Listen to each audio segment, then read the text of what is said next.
ისედაც უამრავი გაჭირვებით დახუნძრულ ჩვენს ხალხს პრობლემა დაემატა ფეხბურთში ქრონიკული წაგებებით გამოწვეული სტრესი. ეს იმ დროს, როდესაც ჩვენი ბიუჯეტიდან ივანიშვილის რეჟიმი მაფიოზა ფეხბურთელებს, კალაძეებს, ყაველაშვილებს, კობიაშვილებს უხდის 270 მილიონს.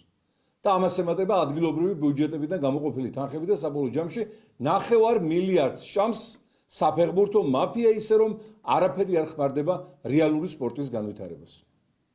ჩვენ მოუწოდებთ ამ ხელისუფლებას თუ კიდევ გონიათ თავი ხელისუფალნი. დაუყოვნებლივ შეწყვიტონ აი ამ მაფიის დაფინანსება და ეს მილიონები გადაუშვან მასობრივი სპორტის განვითარებასა და ჩვილი ბავშვების გადარჩენაზე, საიდანაც 300 ბავშვი გვეღუპება ყოველწლიურად. იმავდროულად მივმართავთ ფეხბურთის საერთაშორისო ფედერაციას გამოყონ სპეციალური კომპეტენტური კომისია, რათა შეისწავლონ საქართველოს ფეხბურთში არსებული მაფიოზური კლანების დანაშაულებრივი საქმიანობა. აი ეს არის მწარე რეალობა.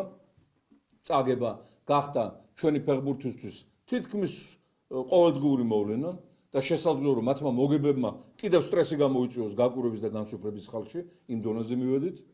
FIFA-ს რეიტინგებში ქართული ფეხბურთი მიჩანჩალებს ბოლო ადგილებზე, სამარცხინო თუ რამდენი ხანია და აი ამ ფონზე 270 მილიონი ცენტრალური ბიუჯეტიდან ეყოფა იმას, რომ კალაძეებმა, კობიაშვილებმა, ყაველაშვილებმა კარგად მოილხინონ, პოლიტიკაშიც შემოძრონ, ავტოგოლებიც გაგვიტანონ ამჯერად პოლიტიკაში და რაც განსაკუთრებით სამწუხაროა, ბატონ კობიაშვილის ხელფასი თვეში 120.000-ია.